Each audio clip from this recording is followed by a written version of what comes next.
and welcome back to All the Mods 9. How's your day been? Good? Let me know down in the comments below.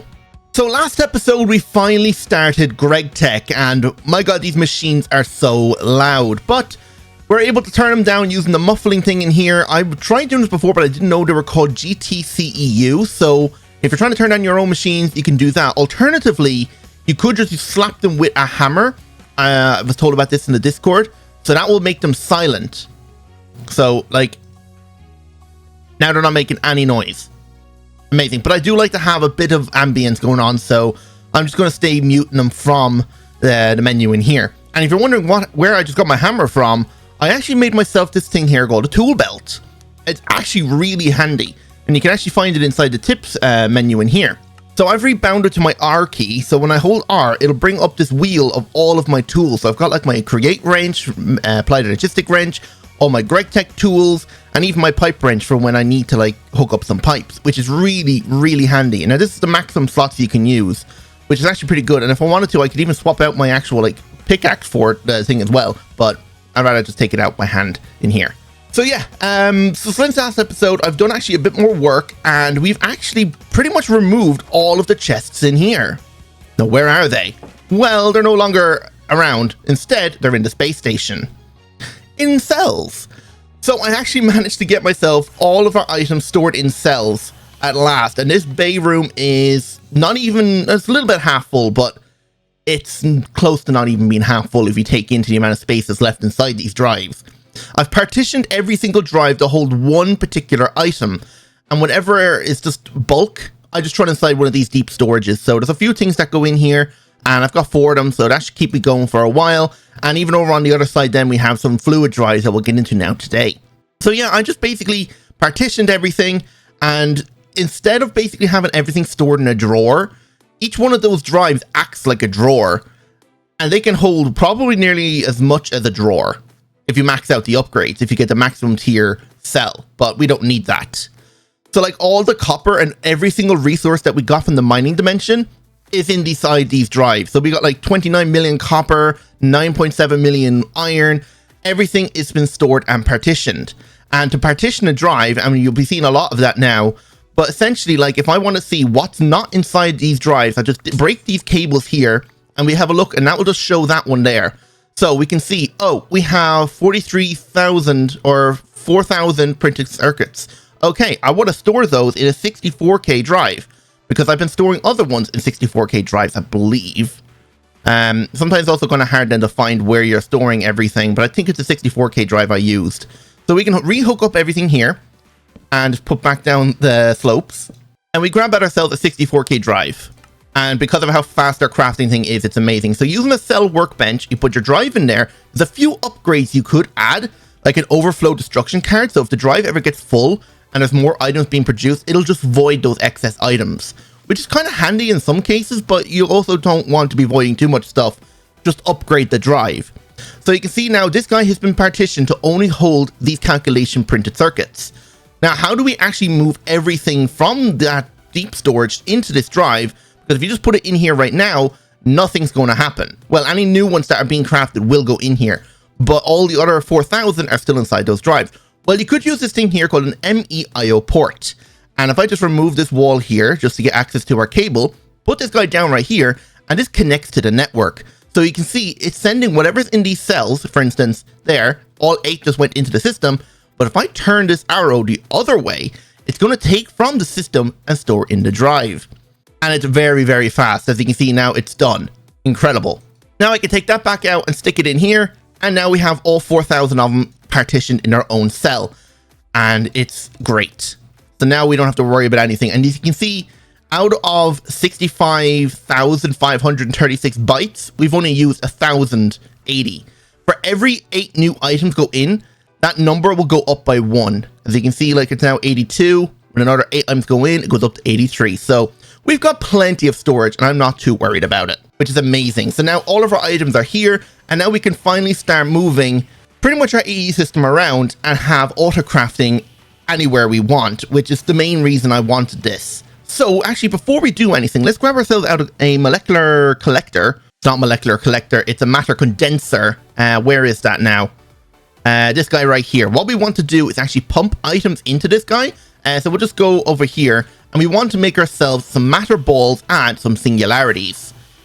And oh yes, this is also a new setup I got going. This is making us Certus Quartz. So using the flawed budding Certus Quartz crystal things you find in meteors, they do not degrade over time. So these will just infinitely make us Certus Quartz. These destruction planes have been enchanted with the maximum fortune, so fortune 8, each one of them. There is 8 or 7 of them, which is pretty good, and they're all just being powered independently. So this isn't even connected to the network. The only way the items are getting put in is through an ender chest, which is also inputting into the system from here. So how does this work? Because these guys don't have a GUI, so you can't open these guys to filter. What you need is an export or an ME bus, and you put that bus with the item you want filtered, so Certus Quartz crystals, and that will then just only break it when it's fully grown, which will then give us the Certus Quartz. If I take this out, you see, it's just going to break them and just give us all the dusts out from it, which is also good sometimes, but I don't think we really need that much more dust. We have 22,000 of it. We have 51,000 Certus Quartz crystals. So I'm just going to keep it going, making more crystals, because the more crystals we have, the better chances we are of able to keep making more drives. So matter condenser, what we want to do is essentially pump items into this guy. So what's the easiest way to do this? Probably just using an interface and some pipes. Alternatively, we could use an export bus, but I think this would be better and faster. And this is where our little tool belt comes in. We can actually take out our pipes. So we can hook this right here, run our pipe down and say extract and maximum speed upgrade. Okay, and we want to essentially just dump cobblestone in here because we have infinite of it. So infinite cobblestone will go in here, but first we need ourselves a cell. And if we're going to be making ourselves a singularity, we're going to need a 64K drive or a 256. So we're just going to make ourselves a 64K drive. There we go. And if we just put this in here, and this thing is right now on destroy items, but now if we condense it, it's also going to make us matter balls, which are kind of needed for making the higher tier storage components, but to be honest, I doubt we're going to need these. I was going to actually work with these ones and make these guys, but to be honest, there's going to be so much unused space that it was just not worth it for the material cost. So that makes us matter balls. Now what we want is singularity. So this needs 256,000 pieces of cobblestone, and I think I can make this thing go faster if I stick more outputs on this. So there's 4 exports on this thing. As you can see, it's going really fast now. So this is going to take a while, but we just need one to get started. And while that one's crafting, let's make ourselves our quantum bridge so we can actually put our AE system in another dimension. So quantum tunnel is essentially this guy here. We need quantum rings, which is just 8 of these guys. We're actually going to need 16 since we're making 2 of them, because you need 1 for the sending and 1 for the receiving. I guess we're just out of dense cable. Yes, and now we need ourselves 2 ME quantum links. There, so now we pretty much have the entire thing. Now we're just waiting for this thing to make 1 singularity. So let's go build this frame, and then we can get our singularities hooked up. So down we go, and I've upgraded the ME system here as well. So we've got a bigger subnet controller, so we have plenty of sides to work with in terms of hooking up our network. Now, since we're going to be sending this down the way, I think we're just going to build it right here. We don't need a P2P tunnel on this side. We do need to send a P2P tunnel through the other side. So this is just basically going to send a portion of our network across dimensions. And that's another issue. We're running out of glowstone, so we might end up looking into making a mob farm. Do I have none at all? Okay, can I make 10 at least? Okay, I can. Right, we're definitely going to have to look into getting a mob farm up and going. But I could just connect it there, but I'm just going to hook it up to make sure it's definitely connected. This device is online. Now we just need ourselves our singularity. All right, there we go. 1 singularity. Now we need to upgrade this guy into, well, basically explode him into 2. I don't know if doing the explosion up here is a good idea, so let's return to the overworld. We'll do it in the mining dimension because there's absolutely nothing here that can go wrong. So we want to turn off our magnet. We want some ender dust. I believe it's ender dust, and then just a bit of tiny TNT. You can use regular TNT, but tiny TNT works as well. You also need a flint and steel. So you throw this on the ground with a piece of ender dust. You blow it up. This should cause a little bit of damage, but not much. There we go. And we got ourselves quantum entangled singularities. And these two are linked together. So if we teleport home and go back to the space station, we can now come over here to this guy and stick one of these in here. And now this guy will be linked to the other one that I built and put this guy in. So what I want to do now is, before we do anything, is grab out a memory card and some P2P tunnels so we don't have to come back here again. That's how we will be doing a lot of back and forth, but for now this should work. So we're looking at it here. This port here isn't being used, so we'll just copy that. And now we just need to go set up our other quantum ring. which will be in our Gregtech area. So I'm thinking of setting it up like in the top middle up here, because then that way we can run our cables down that way and then that way, and then we can use wireless receivers to send it to the rest of the base around here. So this should be the easiest. I don't know if this thing will need an energy acceptor, but I have a feeling it will. So we just build that there, put this in here, and is it online? It is online. Does that mean this works? We don't need to power it? Is it getting power across dimensions? It seems so. So we put this here with our P2P tunnel and link it together, link output online. Okay, so we don't need to worry about doing anything. Cool, so now we can actually run ourselves all our dense cables and start hooking up our machines to start inputting into the ME system instead of into these drives. Because as you saw, I did set up fluid ones and I've already filtered them out for oxygen and hydrogen. And actually, since today we're going to be making sulfuric acid, I didn't realize our blast furnace actually done something for us. The output that we got from cooking all that cobaltite actually gave us sulfur dioxide. So that's one step we don't have to do. Well, we're definitely going to have to make more, but this is a good start. So we just need to combine this now with more oxygen to make sulfur trioxide mixed with water. That will make us our sulfuric acid. Then we just need to mix that with salt to make sodium persulfate. And then we're going to be able to wash some materials, and that's how we're going to get our gallium for the next tier of circuits. So that means all these chests here and everything can go, and we can use ME interfaces to pump all the items into it. So that'll be great. And also, we don't need to worry about too many pipes as well, because these machines actually have a little secret to them. You can auto-eject like normal, like we do normally in here, but how do you insert? There is actually a way to auto-inject, and that is using a conveyor belt. Using different tiers of conveyor belts, that tells you how many stacks it moves at a time. So the lowest one will only move 8 items a second, which is not fast. Now, I'm not sure if this does an input, because also there is the robot arm. The robot arm also transfers items, so I'm not entirely sure. It says limit items to a specific quantity. So maybe this thing can hold a certain amount of items inside it, and then the conveyor belt just keeps pumping. I don't know, but chances are we'll probably end up using the conveyor belt, because I'm not entirely sure. Robot arms, and also they can be filtered, which is kind of nice. So let's essentially remodel this entire thing. We don't need this setup here anymore, and let's get ourselves pretty much sulfuric acid being made. Okay, so for sulfuric acid to be made, we need ourselves chemical reactors. So if we look up chemical reactor here, I think I've made one already. No, we have 2. Okay, perfect. So what I want to do, say right here, let's just do this, and this guy here, we want him to have the sulfur and oxygen to first make ourselves sulfur dioxide. Even though this guy's over here making it, whoa, that was fast. We need to start pumping this into the system. So let's just run our cable out and around.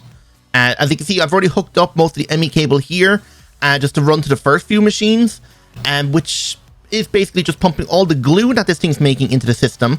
I need to make ourselves our conveyors. So conveyor belts.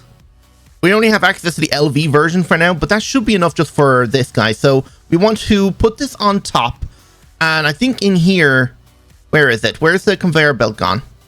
Oh, okay. So when you click on the top, then it shows it. So this is what that slot is for. We want to turn this around and say an import mode. And that's essentially going to pull the sticky resin from there into itself here. As you can see, the numbers going up. And then any refined or rubber pulp will go out, as well as glue. And then in here, we can actually like do the same, pump in other things. But then the wire mill and assembler. So the assembler here, we have liquid rubber up here. What we want to do is grab a pump. We can grab an LV electric pump. Oh, we don't have any bronze pipes. Can we make those? Yes, we can. Use an LV pump, stick this on top. Go in here, the same thing again. So select your top, configure, and we want this to import. So this should be pulling our liquid rubber into this guy. And then all we have to do is just pump items into it. I actually put a partner provider on the bottom because I wasn't sure whether or not we should automate this or have it on passive. Probably eventually passive, but right now crafting is probably the best way to go. So if we look up tin, we have 2000 tin wire. So if we wanted to craft ourselves, say, tin cable produces tin wire. Is this not? No, it's offline. Why is that? Did I forget to? Oh, I broke the cable here. I forgot to reconnect it. I broke it so I could run the 16x cable around. So we'll just rehook it up like that. And now if we look up tin cable, yes, now it would be crafted. So say craft me another 100 of it. And essentially this should pump it into this guy here from the bottom. Yep. And it should auto eject out the top into this guy. Why are you not doing that? Did I forget to set something? Ah, auto eject. There we go. And now it's basically infinite crafting. You can see the rubber is refilling because it's pulling it down. This is essentially how we're going to be automating nearly all our machines, which is going to be amazing. So we need to get that sulfur dioxide into the system now as well. I think I have a drive for it. Yes, I do. So essentially what I want to do is break this drawer and put an interface here instead, so it'll auto eject into the interface, and then it should go straight into the system. So I can just connect that right there. And now for this guy, we'll just pump it in using a pipe. It's only 300 buckets of it, so it's not a lot. Oh, you're offline because I never connected this cable up. Oops. Now it should be going into the system. Yes. And now you're empty, so I can basically get rid of you. Now, actually, these guys right here aren't actually pumping into anything since I broke the chest. So these guys are filling with hydrogen and oxygen. So I need to also pump these guys into something as well. So I could just put another interface right behind the wall there. And okay, so that's connected there now. So all the oxygen those electrolyzers are making and hydrogen is going into the system exactly the way we want it. So let's start here then. Let's grab ourselves out a few more interfaces, or should just use export buses. You know what? Let's just use export buses because this is going to be like almost an infinite loop. So let's get rid of this interface instead and put down our 3 export buses. And actually, I think on the last one, we might actually want an interface for the items to be pumped back out. Hang on, let me figure this out. Okay, so this is how this is going to work. So we're actually going to put an ME interface there, connect these 2 cables up, and this guy here is going to be inputting in sulfur dust. So what type of sulfur dust do we actually have? That we have a lot of. Okay, so it seems just a railcraft one. So you will export into there, as well as water, or not water, oxygen that we've been making. So oxygen gas, and they should be going into this thing here. Just needs an acceleration card. Yep, there we go. So now it's full with oxygen and sulfur dust. Now we want this thing to say export out items. No, there's no items. So export out fluids. And disable input. No, we want to auto eject out fluids. This guy is going to be exporting out more oxygen. Okay, so he should be filled with oxygen. And now we want this one to do the same, is export out the fluid automatically. And the last chemical reactor will go on the end right here. And he's going to export the fluid out the top. But he's also going to input in a fluid, which will be water. So we can actually put a pump on top. And come back in here, say, click the top here, configure this, and say import. And we just want this thing to be water. Can I just say water like this? No, that's just going to export out buckets now. Minecraft water, there we go. So that's pulling in the water, and it shouldn't pull in anything else. Can I actually filter this right now just to say water? Or does it just work automatically? Okay, it seems it would just pull in water. And that's more or less it then. So once it exports out the actual fluid, that's our sulfuric acid being made. So I just need to hook these guys up here to power. Okay, they're all hooked up to power, but there's one last step I need to do, and that is to configure the machine to make it. So I believe to make the sulfur dioxide, it needs circuit 2. And then that should pump it in here, which then reacts with the oxygen. And then that should go over into here. Oh, it filled it all up with water. That's not good. Because now this sulfur trioxide has nowhere to go. How do I fix that now? Okay, so we need to make ourselves a lapis plate. So I just made myself a quick multi-servo press. Because the other way to make it is to use a cutting machine and cut lapis blocks, which we do not have set up. So using that should make a water filter. And can I then in here limit the amount of water that this thing can have? Okay, what if I just change it to 16? Will that work? Because it holds maximum 16 buckets in one thing, but it is making currently the sulfuric acid, so that's good. So the top port is going to be auto-ejecting fluids and allow input of fluids. So it'll be interesting to see, does this thing get more than 16? I guess as long as there's some sulfur trioxide in there, it should be fine. But yeah, we're making ourselves a sulfuric acid now, which is being stored in the system. Now, we need to mix this now with salt.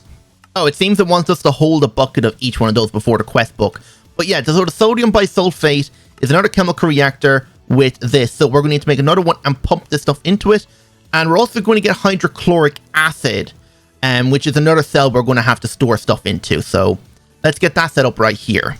Okay, so it looks like we have plenty of salt. We just haven't processed it yet. So how do we process this? Smelt it into actual salt, but I think we just need to crush it.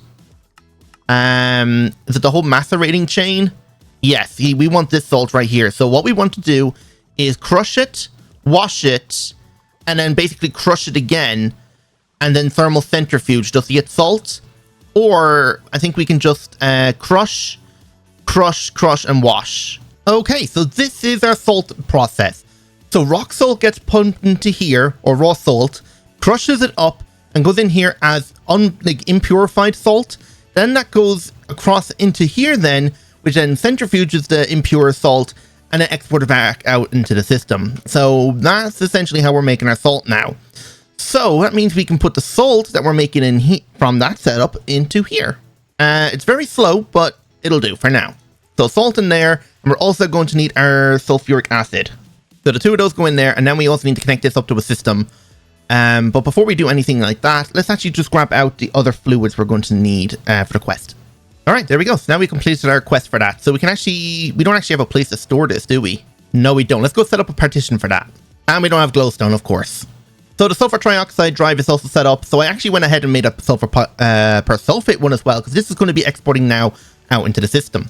So we'll just grab an interface and we'll just stick it right here, and then that should do. And since we don't have an access port through here, we're just going to run the cable like so, and we're just going to put a cover on it just to hide it, and then we can connect the cable up like that. So you are going to export out fluids, yes, out the right. And I think that's it then. Oh yeah, it needs power. And are you working? Do you need a specific number? Chemical reactor with salt should make sodium bisulfate. Oh, the hydrochloric acid, that's the other thing I need to set up. It is circuit 1 as well, so you start making that, and I'll go set up the pattern for the hydrochloric acid, or like the storage drive for it. All right, now we're making ourselves our sodium bisulfate, so it's also an item that's being pumped out, so we need to change this to an item auto export as well. And it's actually quite fast, which is kind of perfect for us. But now that we're making the sodium bisulfate, we need to mix that, or make it by electrolyzing the sodium bisulfate we're making now. And that will also give us a byproduct of hydrogen gas. So let's get ourselves an electrolyzer. We'll put you there with an exporter, and we want the sodium bisulfate. And you should go in here now, and you're just going to make a fluid, so auto-eject fluids out. Oh yeah, you also need power. And there we go. Now we're making ourselves our sodium bisulfate, or persulfate, and that is how we're going to get our gallium now. So I think it's a chemical bath, and we need to pretty much wash bauxite. So this stuff right here, if we look at the process for this. So we want to crush it, and then chemical bath it, and we'll get a 70% of gallium.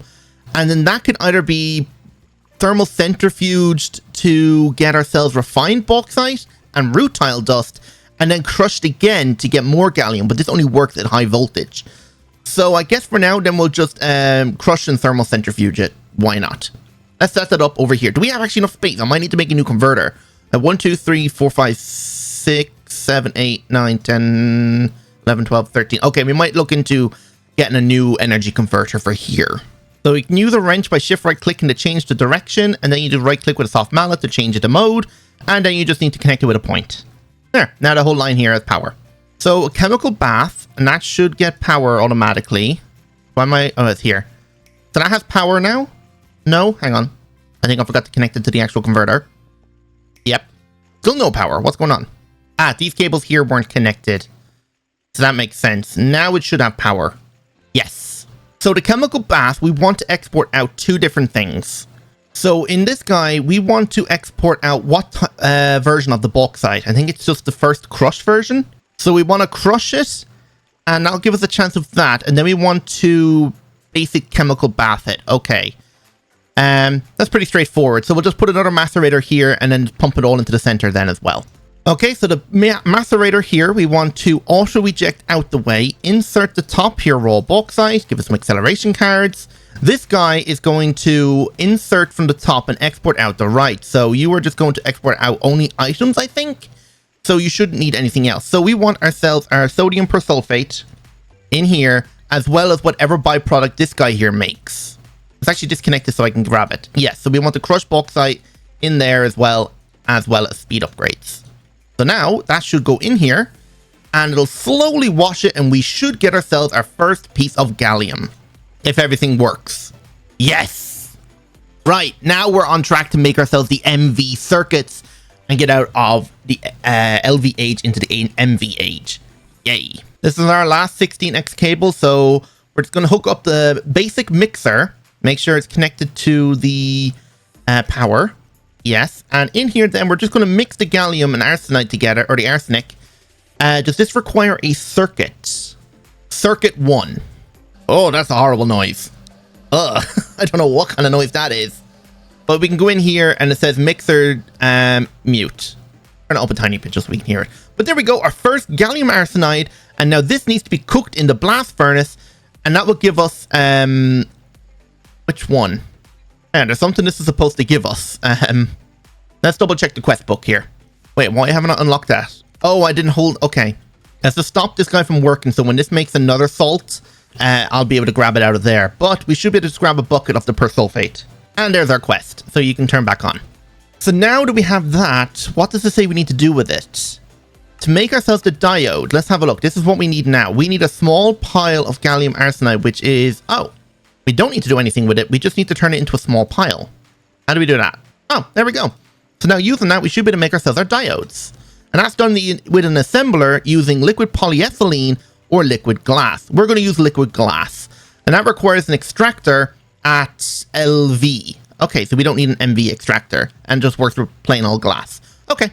Okay, there we go. So we're now making ourselves liquid glass, which is already going into its own drive. So that's good. Look up glass here. We should see the liquid glass. Yep, it's building up. And it seems we can even bucket it, which is kind of cool. But anyway, so that's set up now. So we need to put that in an assembler. Now, unfortunately, the assembler we have down here is currently making rubber. So I guess we need a new one right here. All right, so now we got ourselves our assembler with liquid glass. So all we need now is a small piles of gallium and some copper wire. It was a fine copper wire, correct? Yeah, so fine copper wire, pretty simple to make. We'll just make it this way. So copper, so then copper foil, and then we need ourselves more wire cutters. I don't want to use the one up in my inventory, so we'll do it this way. And then that should make us the fine copper wire. And then we just combine these two in here, and now we're making ourselves our diodes for our MV circuits. And I think once we got ourselves our first MV circuits, we can now make the circuit assembler, who should allow us to make the circuits a lot cheaply. A lot more cheaply anyway. Yes, this one, even though it's basic, it does require MV circuits. So this is our first tier of MV, so the second circuit technically. That would just require steel plates, diodes, phenolics printed circuit boards. And they are kind of easy. I already been making tons of glue, so we just need another assembler with sawdust.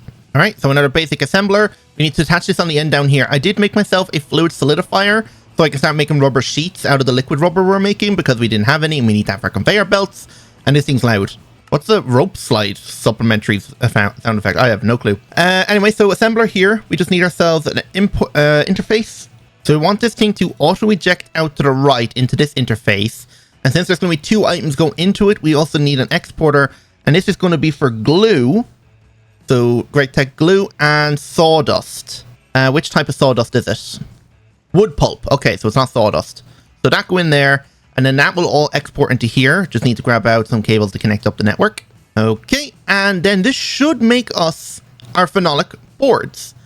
Does it require a circuit though? Circuit 1. And now we should be able to make ourselves our MV circuits once this thing's done. All right, so let's make our first MV circuit. So let's have a look here. We need ourselves that with silver wire. Silver wire is not that terrible. We'll just make a bit of it. Oh, it seems we're going to have to manually craft a bunch of it through the wire mill.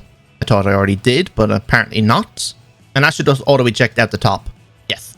All right, so we should make our phenolic printed circuit board. I think the quest is going to want 32 of them, but for now, we'll just make the one.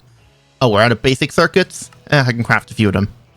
And hang on. There we go. We got our first MV circuit. Amazing. So now we have access to the MV age, which is incredible. So now we can finally start getting into more complicated like chemistry and machinery and looking into getting ourselves a clean room once we complete this thing as well, because we're going to need a space to be able to make circuits better. And yes, the clay line, passive aluminium, even though we have pretty much hundreds of millions of ingots of aluminium, so it's kind of pointless, but we'll see. Okay, so I was just editing the video and it seems we're just out of time. So what we're going to do now next episode is I'm thinking of just taking a quick break from Gregtech and going and setting up mob farms. What I want to get ourselves is the deep mob learner so we can start generating like tons of glowstone, because glowstone is one material we're really low on and we need that for making more drives. If we look up glowstone here, it seems the best way we're going to be able to get this is using the mob deep learner or the mob simulation thing from a wraith, and this wraith comes from the Twilight Forest. So it looks like we're going to the Twilight Forest now next episode, just to get this guy, and I think he spawns in the Hollow Hills, and each one of these gives 32 glowstone. That's a lot, and if we wanted to use a witch, I think she only gives 16, so double this would be definitely better, and we might even set up a few of them, because the more glowstone we have, the better for making drives. And even though we're not using the 256 mil drives, I still will be using these for making the crafting storages for autocrafting. And just one last thing before we end here as well. I was trying to figure out how to get this thing to only a certain amount of water. Well, it turns out there is a way. You just need to use a regulator, an LV fluid regulator. That is made by using an electric pump and 2 circuits in an assembler on circuit 1. And then using that, you can tell it to only allow a certain amount of water in. So I have it set to keep only 16 buckets at exact. So it will not pull in any more water until it needs it. And that is actually perfect. These two numbers here are different because, well, there's exactly 16 when you add these two numbers together. And that is perfect since now it won't fill up with water and stop the sulfur trioxide from making sulfuric acid. And this thing has been going for a while now as well. We're making tons of gallium. We're actually out of arsenic now. But if we look in here at gallium, we already have over 100 gallium arsenide dust, which we need to compress down into small piles, and then that goes in here with fine copper wire and glass to make ourselves our diodes. And I'm just waiting for the last few diodes to be crafted so we can make ourselves 32 of these MV circuits. We're just, I think, 23 diodes away, so I'll be back when they're crafted. Okay, so diodes should be finished, and yep, there we go. We can make ourselves our 32 good electronic circuits. So, I don't even think that's actually a quest. It just seems to want us to make the one, but it's always good to batch craft as well, because now at least we have plenty of circuits to work with now once we start the MV age.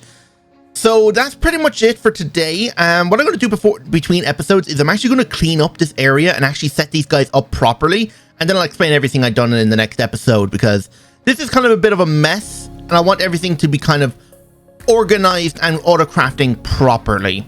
So I'm going to end it there. I hope you all enjoyed. And if you did, don't forget to hit the like button, subscribe if you're new, and hit that notification bell while you're at it then as well. So without any further ado, goodbye.